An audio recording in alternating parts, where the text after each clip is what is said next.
अस्सलाम वालेकुम नाज़रीन, आप देख रहे हैं कैपिटल व्यू। मैं हूं डॉक्टर सजाद बुखारी। बात करेंगे पाकिस्तान में अफसोसनाक और बुज़दिलाना हमलों की, दहशतगर्दी और दहशतगर्दी के मुहर्रिकात की, और पाकिस्तान की मुसल्लह अफवाज और हमारी सिक्योरिटी फोर्सेस जो कि अपनी पेशा वराना सलाहियतों का मुजाहरा कर रहे हैं और दुश्मनों और ख़वारीजीन के नापाक आज़ाइम को खाक में मिलाने के लिए तमाम तर वसाइल, तमाम तर लवाज़मात को पूरे किए हुए उनके गिर्द घेरा तंग कर रहे हैं। अफसोसनाक एक वाक़या बनू में जो पेश आया, उसका कुछ तफसीलात आपके सामने रखेंगे। मुश्तरका चेक पोस्ट पर दहशतगर्दों की जानिब से खुदकुश हमला हुआ जिसे नाकाम बनाया गया सिक्योरिटी फोर्सेस की जानिब से, और 6 दहशतगर्दों को जहन्नम वासिल कर दिया गया। और अफसोसनाक खबर यह भी है कि ख़वारीजीन की जानिब से हमले में 12 सिक्योरिटी अहलकार शहीद हो गए, जिसमें 10 पाक फ़ौज के और 2 जो कांस्टेबलरी है, फ्रंटियर कांस्टेबलरी, उसके अहलकार जो हैं उन्होंने जाम शहादत नोश किया है। ये जाम शहादत इस अर्ज़ पाक और इस वतन और इनके बासियों के लिए अपने खून का लहू और नजराना पेश करके आने वाले मुस्तकबिल को महफूज बनाने की कोशिश है।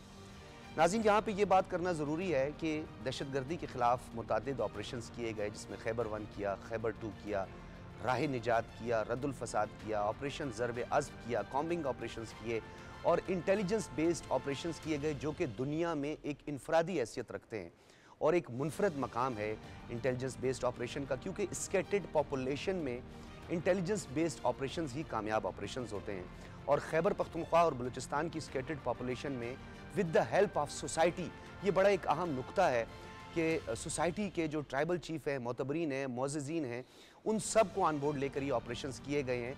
और इन ऑपरेशंस का नतीजा ये निकला है कि जो बड़े पैमाने पर अफसोसनाक वाक़यात रूनुमा हो सकते थे, उन्हें रोका गया है। इस पर हम तफसीलन बात करेंगे अपने माहिरीन से। और अमरीकी महकमा ख़ारजा के तर्जुमान मैथ्यू मिलर की जानिब से अफसोस का इजहार किया गया है, तशवीश का इजहार किया गया है सफ़ाकाना हमलों का जो सिलसिला जारी है। उन्होंने कहा हमारी इस पर नज़र है और तारीफ़ की है हमारी मुसल्लह अफवाज की, जिन्होंने दहशतगर्दों के इन हमलों को नाकाम बनाया। उसकी मज़ीद तफसीलात भी आपके सामने रखेंगे। और तहरीक इंसाफ की जानिब से 24 नवंबर को जिस लश्कर कशी की कोशिश की जा रही है, उसके लिए हुकूमत ने इक़दामात किए हैं, फ़ौरी इक़दामात किए हैं।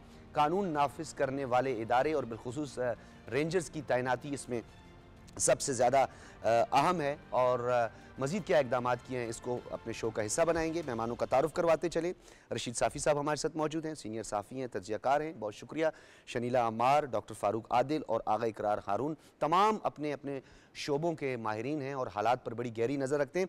रशीद साफ़ी साहब, गुफ्तगू का आगाज़ करेंगे। ख़वारीजीन के ख़िलाफ़ और उनके गिर्द घेरा तंग हो रहा है, बुज़दिलाना कार्रवाई करते हैं, गाड़ी से हमला किया, बारूद से भरी गाड़ी, क्योंकि वो सामने तो हमला कर नहीं सकते, क्योंकि जो हमारी जो मुसल्लह अफवाज की पेशा वराना सलाहियतें हैं, उन्होंने तो अपना लोहा मनवाया और दहशतगर्द भी इसको समझते हैं।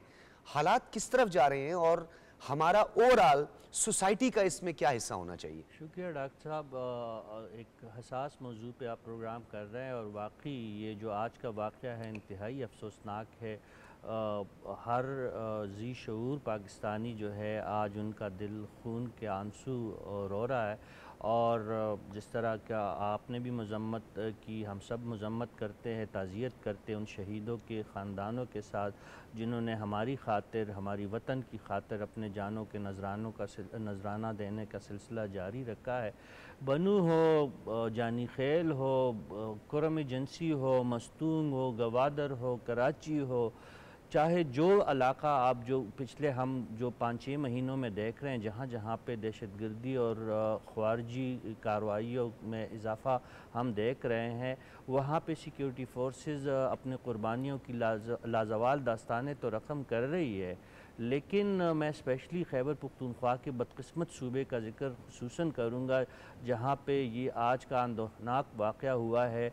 वहाँ पे पॉलिटिकल विल नहीं है दहशतगर्दी के ख़िलाफ़, वहाँ पे सिक्योरिटी फोर्सेस तनहा रोके हुए। अगर ये कह दिया जाए रशीद साफ़ी साहब कि एक सॉफ्ट कार्नर है, तो शायद ये दुरुस्त होगा। देखिए, अगर ये ना होता तो आज 3 दिनों से वज़ीर आला खैबर पख्तूनख्वा अडियाला और पेशावर केपी हाउस के बीच में वो तवाफ़ कर रहे हैं।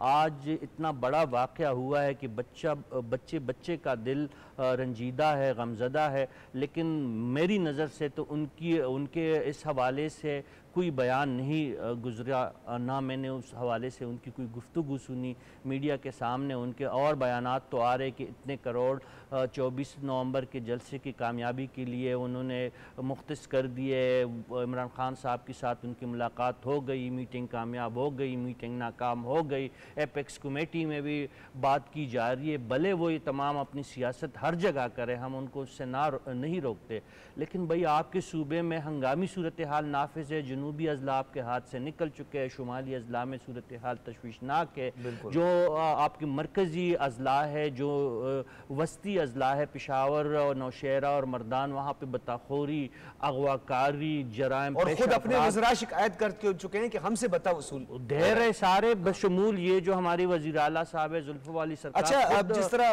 रशीद साफ़ी साहब आपने जो बात की इसको आगे बढ़ाते हैं, शनीला हमारा आप बताइएगा कि जिस तरह रशीद साफ़ी ने भी जिक्र किया, थोड़ी तफसीलात भी रख लेते हैं कि जब ये दहशतगर्दी की नई लहर आई थी तो पेशावर और बनू और फिर बनू के थाने पर जो है वो हमला हुआ था। फिर ये सिलसिला चलता रहा, जो हमारा साउथ पंजाब है वहाँ पे इवन के जो वज़ीर आला हैं अली अमीन, उनका इलाका DI खान, लकी मरवत, टांग, फिर यहाँ से होते हुए बलूचिस्तान में अगर आप जोब के ड्यूरेंट लाइन के करीब चले जाएँ, और यही अफसोसनाक वाक़यात रूनुमा हुए कि जब द्राबंद की चेक पोस्ट पर भी हमला किया गया। एक तसलसल नज़र आ रहा है। क्या लगता है आपको कि जो पॉलिटिकल गैप, ख़ास तौर पर खैबर पख्तूनख्वा की हुकूमत जो अपना एक पॉलिटिकल ऑब्जेक्टिव हर जगह पर सामने ला के रख देती है, जिसका जिक्र रशीद साफ़ी साहब ने भी किया और माहिरीन भी यही कह रहे हैं, क्या आपको लगता है कि इस गैप से फ़ायदा उठा रहे हैं दहशतगर्द? बिल्कुल उठा रहे हैं। देखिए, एक तो बात यह है कि खैबर पख्तूनख्वा के अंदर ये जो दहशतगर्द है, इनको लेके कौन आया ना। जो बात की जा रही है कि जी अली अमीन गंडापुर साहब है, उनके बारे में बात नहीं कर रहे हैं, उनके खिलाफ इकदाम नहीं कर रहे हैं, अपनी पुलिस को उस तरह से इक्विप नहीं कर रहे हैं। पुलिस के ऊपर से जब से हमला हुआ है पुलिस वाले भी पीछे हट गए, हालांकि वो फ्रंट लाइन पे उनको करना चाहिए, लेकिन उनको वो असला प्रोवाइड नहीं किया जा रहा, उनको वो फैसिलिटीज़ नहीं दी जा रही। दूसरी तरफ जो ख्वारिज हैं उनके पास नेटो का असला है, जो वहाँ पे नेटो छोड़ के गई है वो सारा असला उनके कब्जे में, वो उनके ऊपर अटैक वगैरह कर रहे हैं। ये वही 40,000 लोग हैं जिनको ये लेके आए थे अफगानिस्तान से, ला के इन्होंने यहाँ पे बसाया। अब वो आपके गली मोहल्लों के अंदर पहुंच चुके हुए हैं, बड़ी मुनज़्ज़म कार्रवाई। अब तो उनकी कार्रवाइयों में ना तेजियां आती जा रही हैं, ज़्यादा मुनज़्ज़म होते जा रहे हैं, क्योंकि उस इलाके की जो हुकूमत है वो उनके अंदर पॉलिटिकल विल भी नहीं और वो करना भी नहीं चाहते हैं, क्योंकि वो अपनी जो बुरी गवर्नेंस है, जिनका कल आर्मी चीफ ने भी जिक्र किया कि जो बुरी गवर्नेंस हो रही है, जो उनकी खामी है ना, उसका खमियाजा हम भुगत रहे हैं। तो वो चाहें तो वो वहाँ पे अगर फोर्सेस का साथ दें, उनको हर तरह की फैसिलिटी प्रोवाइड करें, तो क्या वहाँ पे काबू नहीं पाया जा सकता? वो पाना ही नहीं चाहते हैं। ये तो वही है ना जो तालिबान को भाई भी कहते थे, उनको दफ्तर भी खोलने की इजाज़त दे रहे थे। अब ये जो वज़ीर आला है, इनके अपने इलाके में रात को पुलिस वाले जो घरों में चले जाते हैं वापस, और वहाँ पे तालिबान का कब्जा हो जाता है। वो दहशतगर्द जो ना आपकी आइन को मान रहे हैं, ना जो आपके रियासत को मानते हैं, उनका काम ही ये कि उन्होंने मजलूम लोगों को, जो मासूम लोग हैं, उनको शहीद कर रहे हैं। ये एक नज़रियाती जंग नहीं है, ये सिर्फ वो जंग है जिसमें ब्रेन वॉश करके हमारे बहुत से लोगों को इस्तेमाल भी किया जा रहा है। और हमें इसके ऊपर भी काम करने की ज़रूरत है कि वो एक बयानिया बनाया जाए जिसमें लोगों को बताया जाए कि ये कोई नज़रियाती जंग नहीं, ये कोई इस्लाम की हिदमत नहीं है, ये कोई आपकी हिदमत नहीं है, ये वो लोग हैं जिनके मकासद दूसरे हैं। अच्छा, ये लोगों शरीला अमर, ये भी बताइएगा कि इसके कुछ और मुहर्रिकात हैं, पॉलिटिकल ऑब्जेक्टिव है, खौफ है, डर है, जिसकी वजह से इकदामात नहीं किए जा रहे? जैसा कि आपने पुलिस का भी कहा, अभी बनू में सबसे ज़्यादा पुलिस एहलकार, और इवन के मियाँ वाली में पुलिस एहलकार, लकी मरवत में कितने पुलिस है, इवन कि पेशावर में जो है पुलिस एहलकारों को निशाना बनाया गया। पुलिस हदफ है, पुलिस निशाना है जो कि वेल इक्विप्ड नहीं है, वेल ट्रेंड नहीं है, कोऑर्डिनेशन का फुकदान है। तो ये सारे का सारा मलबा आप समझती हैं कि ये खैबर पख्तूनख्वा हुकूमत पर ही है?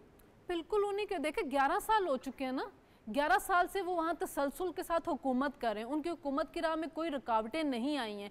क्या उनको नहीं चाहिए था कि वो अपनी पुलिस को इस काबिल बनाते कि वो आगे जाके फ्रंट लाइन के ऊपर इनका मुकाबला कर सकते? CTD की जो बिल्डिंग है जिसके ऊपर अटैक हुआ था, वो तक तो इन्होंने रेंट के ऊपर ली हुई है। आप इनकी गवर्नेंस का हाल देखें कि वहाँ पे जो मेडिकल कॉलेजेस हैं वो बंद हो रहे हैं। लकी मरवत में भी आज सुना कि पैरामेडिक्स डिपार्टमेंट जो वो बंद होना शुरू हो गए। स्वाद में यूनिवर्सिटियाँ जो वो बंद हो चुकी हैं, और ये करोड़ों रुपया लगाते हैं किस चीज़ के ऊपर, रियासत के ऊपर हमला करने के लिए। नहीं, ये रियासत के ऊपर हमला करने के लिए तो लोगों को तैयार करवा के ला रहे हैं, लेकिन जो दहशतगर्द हैं ये उनका मुकाबला क्यों नहीं कर रहे हैं, ये उनको क्यों नहीं रोक रहे। जब वहाँ पे भत्ताखोरी शुरू हुई थी, इनका एक जज तक जो था उसको तावान के लिए अगवा कर लिया गया था, तो इस भत्ताखोरी को इन्होंने रोकना शुरू क्यों नहीं किया, उनको ला के इन्होंने यहाँ पे क्यों नहीं बिठाया। मसला सिर्फ वही है कि जो इनकी इतनी बुरी गवर्नेंस है उनसे लोगों की नजर हटाने के लिए ये वहाँ पे जो दहशतगर्दी की कार्रवाई उनको रोकते नहीं, ताकि वो वहाँ पे जो सारा काम है वो चलता रहे और वो लोग उनके निशाने जो हैं वो बन रहे हैं और ये आराम से बैठे से सियासत ये जो आपने सियासत की बात की है और इस तरह का कुछ और वाकयात भी। डॉक्टर फारूक आदिल साहब, आपकी तरफ आऊँगा। बलूचिस्तान में भी 2 सूबाई वज़रा जो है माजी में अगवा हो चुके हैं, भत्ता दिया है उन्होंने भी, लेकिन खैबर पख्तूनख्वा में ये जो हालिया वाकयात हैं इसको आप इंतकामी नकाइस इंतज़ामी नकाइस के साथ जोड़ेंगे, खौफ के साथ जोड़ेंगे, या आप समझते हैं कि सोसाइटी को उस तरह मोबिलाइज नहीं किया गया, सोसाइटी को उस तरह तैयार नहीं किया गया कि वो दहशत गर्दों का ताकुब करने में हुकूमत का और इंतज़ामिया की मदद करे? डॉक्टर साहब शुक्रिया। ये देखें, ये इंतज़ामी नुक्स भी है जिसकी तरफ आप निशानदेही कर रहे हैं, ये सियासी विल की कमी भी है जिसका जिक्र किया गया। इसके अलावा भी एक चीज़ है, इसके अलावा ये चीज़ है कि पाकिस्तान में रीजनल कनेक्टिविटी और रीजनल बिजनेस और दीगर मामलात के सिलसिले में जो पॉइंट ऑफ व्यू इख्तियार किया गया है उसके ख़िलाफ़ कुछ ताकतें जो हैं वो पाकिस्तान को सज़ा देना चाहती हैं, और वो सज़ा देने का जो अमल है वो पाकिस्तान के अंदर से भी हो रहा है, पाकिस्तान के बाहर से भी हो रहा है। उसके 2-3 पहलू हैं। ये बड़े दिलचस्प बात है, ये जो आपने मौजू छेड़ा है ये बड़ा हसास भी है, दिलचस्प भी है, और पाकिस्तान की सालमियत और इस्तेहकाम के साथ इसका गहरा ताल्लुक़ भी है। कैसे?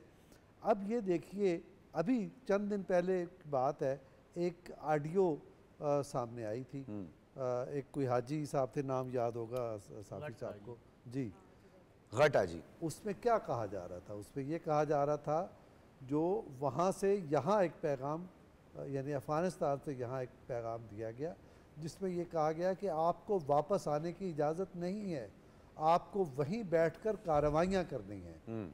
क्या कार्रवाइयाँ करनी हैं? यही कार्रवाइयाँ तो करनी है जो एक कल हमारे सामने आई कि एक पुलिस चेक पोस्ट पे हमला किया गया, कुछ एहलकारों को अगवा कर लिया गया। फिर आज ये बहुत ही तशवीशनाक वाक़या हुआ है जिसमें हमारे 12 बहादुर जवान जो हैं वो शहीद हो गए, पाकिस्तान की सालमियत पर उन्होंने जानें कुर्बान कर दी। तो ये सिलसिला यहाँ से लेकर बलूचिस्तान तक जारी है। तो इसका एक पहलू तो ये है कि आप यहाँ से मुसलसल आपके यहाँ दहशत गर्दी कराई जा रही है, आपकी फोर्सेस, आपके अवाम वो उसका निशाना बने हुए हैं। और जो दूसरा उसका पहलू ये है, सियासी सतह पर आपको डिस्टेबलाइज़ किया जा रहा है, तो दहशत गर्दी के ज़रिए भी डिस्टेबलाइज़ किया जा रहा है, और जो सियासत के नाम पर एक एक्टिविटी के ज़रिए जिसका ताल्लुक़ इस्लामाबाद पर यलगार से होता है, जो 24 नवंबर को बताई गई है, इससे पहले भी 20-25 यलगारें हो चुकी हैं नाकाम।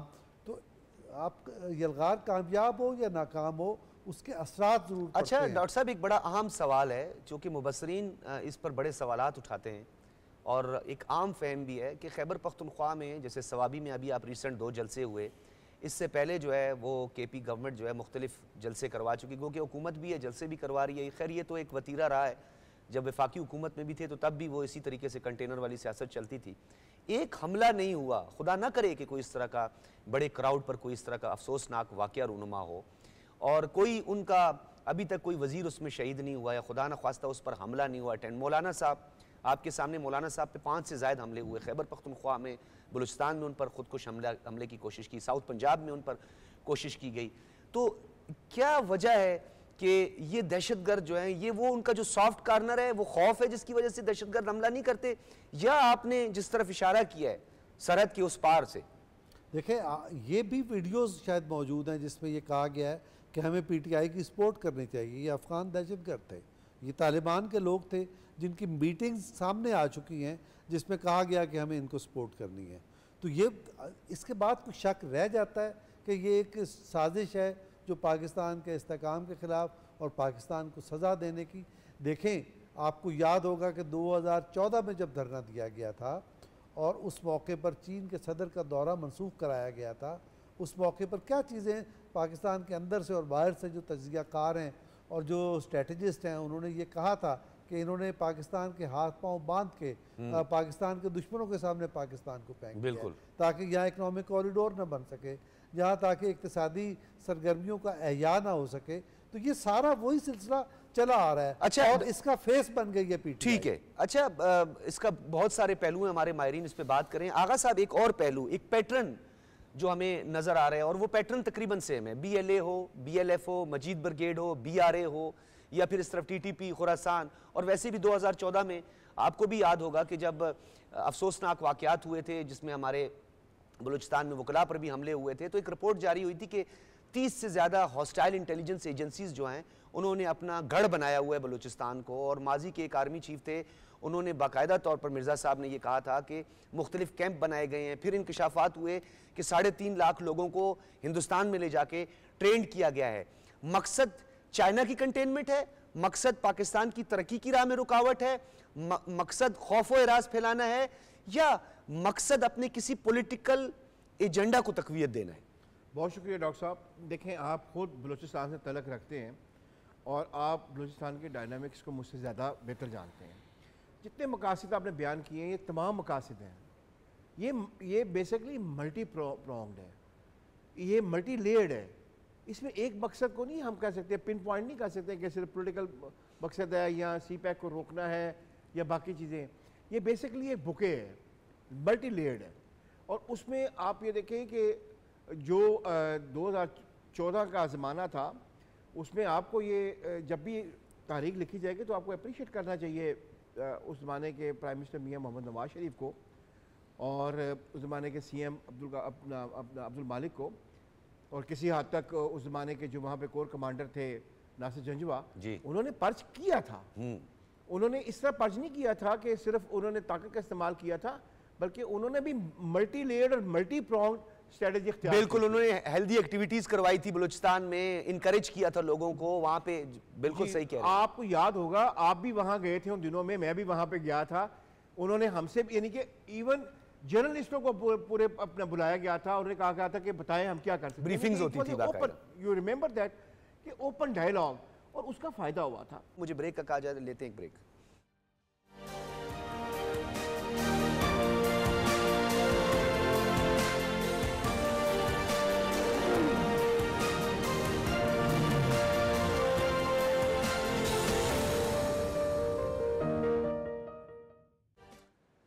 वेलकम बैक नाज़रीन। बन्नू के अफसोसनाक वाक़यात पर हम बात कर रहे थे और आगा इकरार हारून साहब ने एक टर्म इस्तेमाल की कि एक लॉन्चिंग पैड के तौर पर इस्तेमाल किया जा रहा है बन्नू को, और कुछ हालिया वाक़यात का यहाँ पे ज़िक्र करना ज़रूरी है। मुतअद्दिद पुलिस एहलकार और सिक्योरिटी एहलकार शहीद हो चुके हैं अब तक इस बन्नू के मुख्तलिफ वाक़यात को। आदाद शुमार के मुताबिक अगर देखा जाए तो DI खान में सबसे ज़ायद 22 पुलिस एहलकारों को कत्ल किया गया, जबकि दूसरे नंबर पर सबसे ज़्यादा पुलिस एहलकार बन्नू में निशाना बने और जिनकी तादाद 12 है।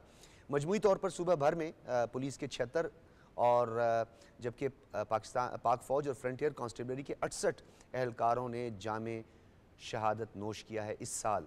ये कोई छोटी बात नहीं है नाज़रीन। एक वर्ल्ड ट्रेड सेंटर पर हमला होता है और पूरी दुनिया में दहशतगर्दी और इंतहा पसंदी के ख़िलाफ़ एक ऑपरेशन लॉन्च किया जाता है। कहीं पर वेपन ऑफ मास डिस्ट्रक्शन का नाम इस्तेमाल किया जाता है, कहीं उसामा बिन लादेन की बात होती है, कहीं पे इस एक्सट्रीमिज़म की टर्म इस्तेमाल होती है, और हमारे फ़ौजी जवानों पे जवान शहीद होते जा रहे हैं। और यहाँ पर एक सियासी ग्रोह जो है वो अपना एक पॉलिटिकल ऑब्जेक्टिव लिए आगे बढ़ रहा है। आगा साहब, इस अफसोसनाक वाक़यात जिस पर हर आंख अखबार है, जिसका जिक्र अभी साफ़ी साहब ने भी किया, ये इसको हम इतना मामूली क्यों लेते हैं? ये कोई छोटी बात है कि एक एहलकार कितनी मेहनत से सरहदों पर खड़े होकर हमारी माओं बहनों बच्चों की इज्जत और आबरू की हिफाजत कर रहा होता है, जब वो शहीद होता है तो हम कहते हैं ये तो जी तो सिक्योरिटी फोर्सेस का काम है, ये तो फौज का काम है। और जब कुछ अमन आता है इन ऑपरेशंस के बाद तो फिर क्रेडिट ले लिया जाता है कि जी देखिए हमारी हुकूमत में तो बड़ा अमन आ गया। देखिए, वो एक शख्स नहीं होता है, वो एक इंसान होता है। वो किसी का बाप होता है, किसी का बेटा होता है, किसी का भाई होता है। हम ये भूल जाते हैं, हम काउंटिंग करते हैं, आज 12 शहीद हो गए। वो 12, आप देखें, वो 12 इंसान थे। 12 फैमिलीज़ में पता नहीं उनके साथ कितने लोग लिंक थे, लेकिन उनको पता है मैं जो आप भी जब जाके हम फॉरवर्ड लाइन्स पे लोगों को इनके मिलते हैं, इन्हें पता होता है कि इनकी शहादत और इनके दरमियान कोई पता नहीं है फासला कितना कम है, लेकिन ये इस मुल्क के लिए, मैं इसको अंग्रेजी में कहता होता हूँ, दे trade their lives for the betterment of this country. Yes, वो अपनी जानते हुए अपनी जान को जो है वो कुर्बान करने के लिए तैयार होते हैं हमारे कल के लिए, कल हमारे बच्चों के कल के लिए। इसमें एक चीज़ मैं आपकी इजाज़त से ज़रूर कहना चाहूँगा कि दुख की बात यह है, इतना बड़ा वाक़या हो गया है, जैसे कि साफ़ी साहब ने कहा कि हर आंख अश्क बार है। मजाल है उस यानी कि प्रोविंशियल सिस्टम के जो ओनरशिप जिसके पास है, जिसको आप चीफ मिनिस्टर कहते हैं, मजाल है कि उसने कहा हो कि कम से कम इसके अफसोस में ही हम 24 का जो है वो आगा साहब, ये एक अफसोसनाक आप जो बात कर रहे हैं, दुख की बात है, इतने यानी कि इनसेंसिटिव लोग बैठे हुए हैं जो कि इस प्रोविंस को जो है रन कर। मुझे एक अफसोसनाक वाकया याद आ गया, आप सबको याद होगा कि फ्लोर ऑफ द हाउस पे जब टेबल हुआ एक बिल और एक मजम्मती करारदाद जो कि इजरायली मजालिम के ख़िलाफ़ थी, तो उस पर वो स्पीकर सरदार अयाज सादिक भी चौंक गए जब नो कहा गया। और मैं तो, आप ये कह रहे हैं इस अफसोसनाक वाक़यात पर, अभी तक बानी पीटीआई ने कभी तक कोई स्टेटमेंट जारी नहीं की है उस करारदाद के वो ख़िलाफ़ गए। बल्कि रशीद साफ़ी साहब, यहाँ तो आगा साहब खैबर पख्तूनख्वा के वज़ीर आला की बात कर रहे हैं, मजाल है कि उन्होंने कोई एक लफ्ज़ बोल दिया हो, किसी वज़ीर ने कह दिया हो कि ये हमारे फ़ौजी थे, ये हमारे अपना आज इन्होंने हमारे कल के लिए कुर्बान कर दिया, ये अपना खून बहा रहे हैं। चले जी, लफाजी ही आप कर दें कुछ थोड़े देर के लिए, बाकी बातें तो लोगों को पता है, वो तो अब रोज़े रोशन की तरह आया है। आपको नहीं लगता कि ये इनको एक पॉलिटिकल लॉस होगा? इनको क्या ये खौफ नहीं है या ये जानबूझ के कहीं और पैगाम पहुंचाते हैं? देखिए, वो क्यों करेंगे, उनको ज़रूरत क्या है कि वो इन बातों में पड़े। लोग अंधे एतक़ाद के तौर पर पीटीआई के साथ जुड़े हुए, और बदकिस्मती खैबर पख्तूनख्वा की यही है कि नौजवान अभी तक सोशल मीडिया के असर से नहीं निकला है, और बदस्तूर पीटीआई के जो मुख्तलिफ़ किस्म के नारे हैं उन पे अक्सरियत जो है वो लब्बैक कहने पे मजबूर है। उनकी ऐसी जहन साजी की गई है, गुज़िश्ता 10-12 साल उस पर इन्वेस्टमेंट की गई है। अब देखिए, कल का बयान आप देखें, नेशनल न्यूज़पेपर है उसमें भी ये ख़बर छपी है, और खैबर पख्तूनख्वा के तमाम अखबारात में शाह सुर्खियों के साथ ये ख़बर नुमाया है कि बुशरा बीवी कह रही है कि पश्तून जंगजू है, पश्तून जहादी है, और पश्तून जो है हक गो है। वो ख़ान के कहने पे 24 नवंबर को निकलेंगे और हम जो उनको कहेंगे वही वो करेंगे। अब देखिए, ये जिहाद, ये सारी चीज़ें, जिहाद तो अगर उलमा बेहतर बता सकते, लेकिन जितना हमें इल्म है वो आपका रियासत जब हुक्म आपको देती है तभी आप जिहाद कर सकते हैं। हमारे आर्मी चीफ ने वो पूरी सूरत पढ़ के उसका तर्जुमा बता दिया था सबको कि खवारिजीन क्या होते हैं, फितना क्या होता है, और फितना किस तरह बर्पा होता है, और फितना किस तरीके से ये यकीन दिलाता है कि मैं सच्चा हूँ। बिल्कुल, ये कल्ट की तो यही ख़राबी होती है। हमें कोई इस बात से लेना देना नहीं है कि पीटीआई से या बानी पीटीआई से लोगों की अकीदत क्यों है ख़ास तबके की, भले वो रखे, लेकिन उस कल्ट की यही सर ये अकीदत नहीं है, बल्कि मैं आगे बढ़ूंगा। साफ़ी साहब, आप ठीक कह रहे हैं, ये अकीदत एक और चीज़ होती है, उसको हम बड़ी वो क्या कहते हैं, शरई एतबार से बड़े अच्छे मामलात में उसका इस्तेमाल करते हैं। कल्ट है, सेंटिमेंट है, जज्बात को उबारना है, और एक ये मखसूस साइकोलॉजिकल डोज दी जाती है वाया सोशल मीडिया। शनीला साहिबा जी, ऐसा ये देखें, हम लोग यहाँ पे एक चीज़ सुन रहे होते हैं ना, बयानिया बयानिया बयानिया, ठीक है। बयानिया जो होता है ना, वो आपको कोई ना कोई नज़रिया जो होता है वो आप लेके आते हैं कि आप मुल्क के लिए करना क्या चाह रहे हैं। यहाँ पे कोई नज़रिया नहीं है, ये बयानिया नहीं है, दोहरानिया होता है। हाँ, जो बार बार दोहराया जा रहा होता है। तो कोई किसी ना किसी का होता है, जैसे पीपल्स पार्टी का हम देखते हैं कि रोटी कपड़ा और मकान ना, आप कोई नज़रिया लेके आए कि आपने आवाम को कुछ देने लगे हैं। इस तरह नवाज लीग का भी वोट कोई होता है, इनका बयानिया क्या है? जलाओ, गिराओ, मारो, तोड़ दो, ना छोड़ो, पार्लियामान ना चलाओ। ये चोर है, ये करप्ट है, ये चोर है, ये करप्ट है, बस ये एक इनका बयानिया है जिसका इन्होंने बार बार तसल्सल के साथ जिक्र करके जो हमारी नौजवान नस्ल है उनका दिमाग जो है पोल्यूटेड कर दिया है। और उसके अलावा बदतमीज़ी सिखाई है उनको, उसके अलावा उनको जलाओ मार इंतशार ये चीज़ सिखाई गई है। क्या आपने कभी देखा है कि इनके सोशल मीडिया के लोग हो गए या इनके लीडरान हो गए, खुद बानी पीटीआई जिस किस्म की जलसों में ज़ुबान इस्तेमाल करते हैं वही नीचे जाके इनके नौजवान इस्तेमाल कर रहे थे। अगर आप इनके साथ कभी भी बहस करें, आर्गुमेंट करें, आपको जवाब में गालियां पड़ती हैं, आपको जवाब में कहा जाता है कि आप लिफाफे हैं। लेकिन ये असल में शर्मिला साहिबा जो अफसोसनाक दहशतगर्दी की देखिए अफसोसनाक जो सबसे ज्यादा अफसोसनाक बात है कि इस पे लबकुशाई बिल्कुल नहीं हुई। ऐसा लगता है कहीं प्रॉक्सी तो नहीं। अब मैं अनफॉर्चुनेट अगर सारी बातों को इकट्ठा किया जाए तो ये तो एज ए प्रॉक्सी का जो है वो काम कर रहे हैं। देखिए ये ऐसा ही है। ये 40,000 लोग क्यों लेके आए गए थे, वो भी इलेक्शन के करीब। वो तो तहरीक अदम एतमाद की वजह से लीगल तौर पे चले, आईनी तौर पे हट गए इक़्तिदार से। वो लेके इसीलिए आए थे कि इलेक्शन के करीब ये जो उनके दुश्मन हैं, वो जो उनके सियासी हरीफ हैं, वो उसमें खैबर पख्तूनख्वा में या किसी और जगह पे इलेक्शन कैंपेन नहीं चला सकेंगे। अच्छा, ये एक नुक्ता जो है ना, मैं डॉक्टर साहब उन पे अटैक होते रहे। शर्मिला साहिबा ने बड़ा एक अहम नुक्ता उठाया डॉक्टर साहब। इंतखाबात के बिल्कुल करीब जो है इनको लाया गया।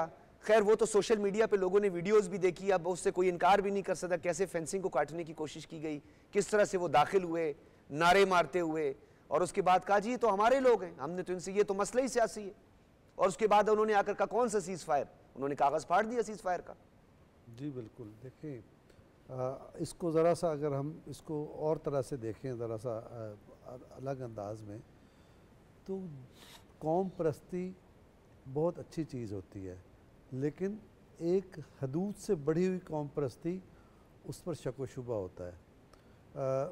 आप ये देखते हैं कि एक आदमी आपके साथ अखलास मुखलिस है, लेकिन एक वारी सदके जा रहा है, तो फिर आप उसके बारे में गौर करेंगे कि यार ये कोई चक्कर तो नहीं है।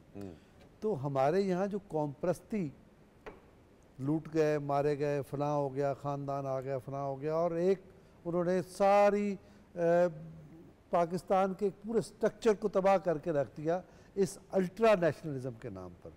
ये जो आप जिसकी बात कर रहे हैं कि उन्होंने फाड़ दिया फायरिंग का, जंग बंदी का मुआहदा और फना, ये सारी इसी अल्ट्रा नेशनलिज्म का नतीजा है जिसके मकासद कुछ और थे। ठीक है, इसके मकासद क्या थे? इसके मकासद ये थे कि पाकिस्तान जो एक उड़ान भर रहा है मईशत के मैदान में, दिफा के मैदान में, कनेक्टिविटी के मैदान में, इसके पर काटने हैं। इसके पर काटने के लिए ये सारी बलाएं एक साथ पाकिस्तान माशी आदाब के उसूल में रुकावट पैदा करने की कोशिश है। डॉक्टर साहब बिल्कुल, अब आगा साहब जरा कंक्लूड कर दें क्योंकि वक्त कम है, वक्त की किल्लत काम सामना है। वो जो पहले भी मैंने एक सवाल आपसे किया था, मैं उसका एक दूसरा पहलू आपसे चाहूँगा। आपको याद होगा जब weapon of mass destruction Iran पर हमला हुआ, इराक पर जब हमला हुआ था, तो उसके बाद वहाँ से एक प्रॉक्सी निकली और फिर हमें अचानक नज़र आया उन्होंने अपनी करेंसी इंट्रोड्यूस करवाई ISIS। उसके बाद वो अचानक हमें नमूदार होते हुए नज़र आए अफगानिस्तान में। फिर उन्होंने मुख्तलिफ तहरीक का और लश्करों के साथ वो मिले, अफगानिस्तान पे हमला हुआ, हामिद करजई की स्टेटमेंट आई कि किस तरह हेलीकॉप्टर से उनको लॉजिस्टिक सपोर्ट और फाइनेंशियल सपोर्ट और वेपन्स आ रहे हैं। वो हामिद करजई की स्टेटमेंट आज तक मौजूद है। फिर उसके बाद हमने ये सुना कि ये सारे ग्रुप जो है उसके साथ जाके मिल गए। तो ये तो बहुत ख़तरनाक पहलू है। आपने सारी चीज़ इतनी क्लियरली बता दी है कि उसमें मैं सिर्फ एक चीज़ ऐड करना चाहूँगा।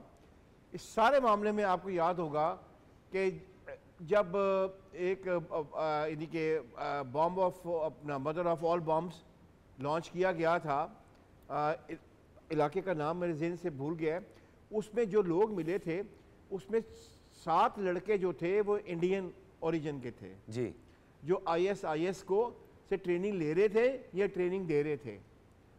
तो ये बेसिकली ये जो ISI का जिसको आप अपना कहते हैं यानी कि ISIS जो है, ये बेसिकली लॉन्च हुआ था, करजई ने बता दिया था, और उसका एक इस रीजन का जो हेड क्वार्टर था वो बेसिकली कर्नाटका में था। हाँ। और ये वही हेड क्वार्टर था जिसने, आपको याद होगा कि जो ढाका में एक थी बेकरी थी, उसके ऊपर भी हमला किया था। तो ये इंडियन नेक्सस भी हमें उसमें मिलता है। लेकिन जो टेक्निकली जो बात इस वक्त हमें जो फेस करनी पड़ रही है, वो आप क्यों भूल जाते हैं कि 2013 के इलेक्शन जब होने थे तो TTP ने, जिसको यानी कि हम खारजी अब कहते हैं, उन्होंने कैटेगोरिकली कहा था कि ना ANP, ना JUI और ना पीपल्स पार्टी, इनको हम किसी भी सूरत में कंपेन नहीं करने देंगे। और उन्होंने किया उन्होंने, जी जनाब, और उसमें शहादतें दी ANP ने। हमने बेसिकली वक्त के साथ साथ कुछ चीजों से हम इनसेंसिटाइज हो गए। हमें कथा कलामी होती है, PTI उन खारिजियों की सपोर्ट पे निकली थी, बिल्कुल निकली थी। मैं यही तो आपको बता रहा, मैं इसी और वैसे बड़ा अच्छा उसके लिए आगा साहब एक टर्म इस्तेमाल की थी कि देखें जनाब उनके दौर में तो ड्रोन हमले भी नहीं होते थे। खैर बात बहुत दूर तक चली जाएगी। मैं ये कहूंगा कि आप सिर्फ ये ज़हन में रखिए कि ना सिर्फ उस पार्टी को फिर 2018 में जिता के इस मुल्क के हवाले किया गया, बल्कि वही पार्टी फिर जो है, जैसे कि हमारी बहन ने कहा है कि 40,000 50,000 वल्लाह अलम बिल सवाब, हमें तो काउंट भी नहीं पता है, ला के उन जानवरों को कहा कि ये हमारे यहाँ से हमारे यानी कि सन ऑफ सॉइल है, उनको ला के यहाँ पे इंस्टॉल किया गया। ठीक है, इसकी वजह से आज मेरे बच्चे और आपके भाई रोज अपनी जाने को। बिल्कुल आगा साहब आपने ठीक कहा। और बिल्कुल हम जहाँ पे टेररिज्म, एक्सट्रीमिज्म, बनू के अफसोसनाक वाकयात, साउथ पंजाब और ख़ास तौर पर जो एजेंसीज़ हैं वहाँ के दहशतगर्दी के जो महरक़ात है उस पर बात करते हैं, दूसरी जानिब हमारे जो माहिरीन हैं उनके मुताबिक जो पॉलिटिकल स्टेबिलिटी है द मोस्ट इंपॉर्टेंट फैक्टर जिसे हम नज़रअंदाज नहीं कर सकते, ये वो गैप है जिससे दहशतगर्द फ़ायदा उठाते हैं, क्योंकि इंस्टेबिलिटी से ही उनको एक गैप मिलता है, भरपूर अंदाज से उसको फिल करने की वो कोशिश करते हैं। फिर अगर उनको कोई सॉफ्ट कॉर्नर भी मिल जाए, फिर थोड़ी पॉलिटिकल सपोर्ट भी मिल जाए, तो डेफिनेटली वो उनको तक़वियत मिलती है, उनको एक एनर्जी मिलती है। और इसी तरह की एक लश्कर कशी की फिर 24 तारीख को कोशिश की जा रही है, और ये लश्कर कशी मुख्तलिफ जत्थों की सूरत में, जिनके बारे में बहुत सारी हमारी इंटेलिजेंस को मालूमात है और कानून नाफिज करने वाले इदारे बहुत चौकन्ने हैं, उन्हें पता है कि ये इस्लामाबाद के गिरदो नवा में कहाँ कहाँ ये ठहरे हुए हैं, उनके पास ये तफसीलात भी मौजूद हैं। और डेफिनेटली रियासत का काम होता है लोगों की जान व माल का तहफ़्फ़ुज़, उसके लिए आउट ऑफ द वे भी जाना पड़े, रियासत को जाना चाहिए। ये मैं नहीं कह रहा, बल्कि ये रियासत के बासी कहते हैं। हर शख्स कहता है कि हमारी जान और माल की हिफाजत रियासत की अवलीन तरजीह होनी चाहिए। एक तरफ पाकिस्तान टेक ऑफ कर रहा है, आप देखिए पाकिस्तान एक सिफारती हब बना, पाकिस्तान में इकनॉमिक एक्टिविटीज़ का आगाज़ हुआ, पाकिस्तान के स्टॉक एक्सचेंज की बताएं, हमारे इन्फ्लेशन की बात बताएं तो वो भी सिंगल डिजिट पर आ गई। आखिर कौन सा ऐसा पहाड़ टूटा है कि आप 24 तारीख को आ रहे हैं शख्सियत परस्ती का शिकार होकर, वन मैन शो के लिए और उस सियासी दहशतगर्दी को तक़वियत देने के लिए जिसके लिए हिकमत अमली तैयार कर दी है वज़ारत दाखिला की जानिब से। इंसदादी दहशतगर्दी एक्ट 1997 के तहत खुसूसी इख्तियारात दे दिए गए जी रेंजर्स को और FC को। रशीद साफ़ी साहब, ये बड़ी अहम डेवलपमेंट है और ये एपेक्स कमेटी में बाकायदा तौर पर वज़ीर आज़म ने नेशनल एक्शन प्लान की जो मंजूरी थी और एपेक्स कमेटी के इजलास में इसका इशारा दे दिया था, उन 80,000 लोगों की कुर्बानी का जिक्र करते हुए और 130 अरब डॉलर के नुकसान का जिक्र करते हुए कि एक मरतबा फिर ये एक तशवीशनाक है कि दोबारा से दहशतगर्दों को मौका देने के मुतरादिफ है, पाकिस्तान की आवाम की माशी मुश्किलात को बढ़ाने के मुतरादिफ हो गई है। बेशतर मालूमात और तबसरा भी आपने उस जो आपका जो सवाल है उसकी बिल्कुल पस मंज़र भी है, देखने वालों को आपने समझा दी। डॉक्टर साहब ग़ालिबन ये जो FC और रेंजर की तैनाती है फ़िल वक्त इस्लामाबाद के लिए की गई है। कमिश्नर इस्लामाबाद ने ये रिक्विजिशन भिजवाया था और अगर आपकी मालूमात दुरुस्त हो तो शायद पंजाब में हो, लेकिन उसकी मालूमात मेरे पास नहीं है।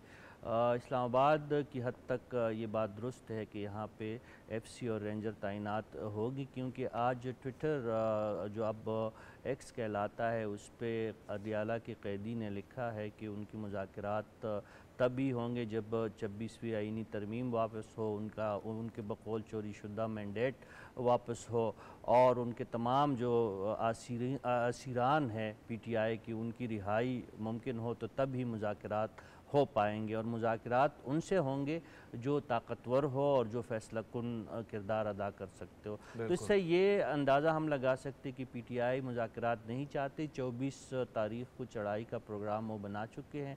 ये तमाम इक़दामात हिफ्ज़ मा तक़द्दम के तौर पर शहर इक़्तिदार को महफूज बनाने, यहाँ पे डिप्लोमेट्स रहते हैं, रेड जोन में जो है हसास मुकामात और इमारात वाक़या है, उसकी दिफा के लिए, उसकी हिफाजत के लिए क्यों ये इक़दाम किया गया है। जहाँ पे हम बैठे हैं यहाँ पे पाकिस्तान तहरीक इंसाफ का हमला हो चुका है, पार्लियामान की बेतौकीरी हो चुकी है, ट्रैक रिकॉर्ड अच्छा नहीं है, ट्रैक रिकॉर्ड अच्छा नहीं है, इसलिए रियासत को इस किस्म के इक़दाम। और बिल्कुल आपने ठीक कहा। शनीला आपकी तरफ आऊँगा, वज़ारत दाखिला ने चीफ कमिश्नर इस्लामाबाद की समरी जो है उसको उसकी मंजूरी दी है, और उसी का एक पस मंज़र भी है और एक ट्रैक रिकॉर्ड भी है कि आप आए थे और आपने कहा था हम कुछ नहीं करेंगे।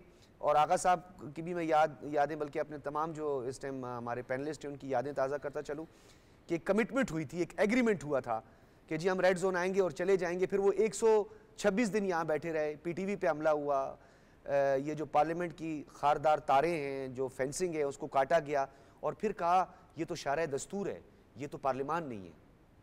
जैसे बात यह है कि PTV किसी भी सियासी मकसद के लिए तो आती नहीं है, और ना ही वो अवाम के किसी मसले के लिए आती है कि अगर कि हम आ रहे हैं एहतजाज करें तो हमें कोई अवामी किसी मसले के लिए आ रहे हैं। हमेशा से उनका मतम नज़र यही होता है कि हमने इंतशार फसाद करना है और मुल्क को किसी तरह से चलने नहीं देना है। 2014 से यही सिलसिला चला रहा है। 2014 था, यहाँ पे धरना दिया हुआ था, PTV पे हमला हो रहा है, पार्लियामेंट के ऊपर हमला हो रहा है, उस वक्त भी धमकियाँ दी जा रही होती थी और चाइनीज़ सदर जिसने आना था उसका रास्ता रोका गया था। फिर उसके बाद ये सिलसिला चलता रहा, और जब वो वज़ीर आज़म भी बने तो तब भी आपने देखा कंटेनर से वो नहीं उतरे थे, उस वक्त भी यही धमकियाँ थी, यही सारा कुछ सिलसिला चल रहा था कि इसको जेल में डाल दो, इसको जेल से निकाल दो, इसका AC उतार दो। फिर जब वो आईनी तरीके से इक़्तिदार से निकले तो क्या हुआ कि जी मैंने आर्मी चीफ जो आ रहे हैं उसकी तकर्री नहीं होने देनी है, मैं असम्बलियाँ तोड़ रहा हूँ, मैं इलेक्शन करना है, मैंने इनको इसके ऊपर यलगार कर रहा हूँ, ये जो वज़ीर आज़म बैठा है इसको निकालना है, सिर्फ यही सब कुछ देखा। अब आ रहे हैं, अब कह रहे हैं जी उसको हमारा चोरीशुदा मैंडेट दे दे। तो पहले तो ये बात बताएं कि किस फोरम के ऊपर साबित हो गया कि ये मैंडेट चोरीशुदा है। ये है कि अभी जो हमारे वज़ीर इत्तलात हैं अता तारड़ साहब, उनके हल्के का भी इन्होंने ट्राइब्यूनल में उनके जो अब्बास खोखर जो वो लेके गए हुए हैं, वज़ीर इत्तलात तो पहुंच जाते हैं हर पेशी के ऊपर, वो खुद भाग रहे हैं तारीख से तारीख लेके। तो हाल तो इनका ये है कि ये बस इल्ज़ामात लगाते हैं, सबूत इनके पास कोई होते नहीं है। तो अभी भी इनका मसला सिर्फ यही है कि चूंकि माशी तौर पर हमारा जो मुल्क है ट्रैक के ऊपर जा रहा है, तमाम इंडिकेटर्स जो वो बेहतर हो रहे हैं, इन्वेस्टमेंट जो है वो मुल्क के अंदर आना चाहिए। 2014 में भी कोई जरूरत नहीं थी, अगस्त 2014 में 14 अगस्त को भी कोई जरूरत नहीं थी। प्रेसिडेंट का रास्ता रोकना था, CPEC का रोकना था। अब इन्होंने इन्वेस्टमेंट रोकने, क्योंकि अगर मुल्क के हालात बेहतर हो जाएंगे तो इनका झूठ का जो चूरन है ना वो बिकना बंद हो जाए। डॉक्टर साहब आपकी तरफ आऊंगा। बानी PTI की जो एहलिया हैं उन्होंने एक सदारत की है एक इजलास की, जिसमें अहकामात जारी किए हैं, साथ में थोड़ी धमकियाँ शमकियाँ भी दी हैं, तस्वीरें बनाते रहो और वीडियोस भी बनाते रहो, अगर ना लाए इतने बंदे पकड़े गए या फड़े गए तो हम आपको टिकट नहीं देंगे। फिर साथ में अजीब सी एक स्टेटमेंट दे दी बाकी रहनुमाओं ने, उन्होंने कहा जी उनका सियासत से कोई सरोकार नहीं है, हाँ सिर्फ लोगों को थोड़ा उकसा दिया है, लोगों को थोड़ा बढ़ावा दिया है और आके कहा कि D चौक पर और रेड जोन पे हमला करो। डॉक्टर साहब अगर आप इजाज़त दें तो मैं आपके स्टेटमेंट पे थोड़ी सी प्रोटेस्ट करूं। जी जी ज़रूर। आप कहना ही चाह रहे हैं कि वो सियासी अमल हो रहा है, नहीं वो सियासी अमल नहीं है। जो कुछ उन इजलासों में हुआ है, जिस अंदाज में बुशरा बीबी ने बात की है, वो तो डॉन का तरीक़ाकार है। वो तो अंडरग्राउंड तंजीमों का ये तरीका होता है कि वो धमकी देते हैं, खौफ में रख के काम करते हैं, सबूत मांगते हैं, ये तुम्हें पर्ची दे रहे हैं, इसकी आपने जवाबन ये निशान देना है, उसके कोड वर्ड्स होते हैं। तो ये तो उसी तरह से काम हो रहा है, ये कोई सियासी सरगर्मी नहीं है। और मैं आपको यकीन दिलाता हूँ कि जिस अंदाज में वो अरकान असम्बली के साथ सलूक कर रही है बुशरा बीबी, ये अरकान असम्बली अब समझिए कि PTI से गए, सिर्फ वो लोग रहेंगे जिनकी कोई कमजोरी है, जिनके कोई मसाइल है। आप ये कहना चाह रहे हैं PTI नहीं PT गई? अगर कोई जेन्युइन पॉलिटिकल वर्कर है तो वो इस अंडरग्राउंड तंजीम के साथ नहीं रहेगा। आगा साहब आप इंडोर्स करेंगे कि ये कोई सियासी तर्ज अमल नहीं है? वैसे अजीब बात है, अहकामात सियासी, गुफ्तगू सियासी, नशिस्त सियासी, सदारत सियासी और किरदार गैर सियासी। ये होता नहीं है। देखिए आप बुशरा की डायरी भूल गए मेरे ख्याल में, कुछ पन्ने बाहर आए थे, कुछ ऐसे भी हैं जो बाहर नहीं भी आए थे और वो भी मेरी नज़रों से गुजरे हैं। जनाब वो पूरा का पूरा प्लान करती है, वीकली, मंथली, डेली, और वो आज से नहीं है। She was moving everything when she was the first lady. तो वो आप ये नहीं कोई कह सकता है कि जी उसका सियासत में हिस्सा नहीं है। लेकिन जहाँ तक बात है PTI के किरदार की, और आज जो शहादतें हुई हैं उसके बाद भी अगर ये 24 के जलसे को और धरने को और प्रोटेस्ट को और जो भी आप नाम उसको दे कर रहे हैं, तो मैं यही कहूँगा जो कि ख्वाजा आसिफ कह देते हैं, कुछ शर्म होती है, कुछ हया होती है, कम से कम ये दो चीज़ें CM KP के पास होनी चाहिए। जिसके इलाके में इतना बड़ा वाक़या हुआ है और हर रोज़ एक वाक़या वहाँ पे होता है। उनके सर पे जून ही नहीं थी भाई जी, मैं इतना ही आप ये देखें क्या हो रहा है वहाँ।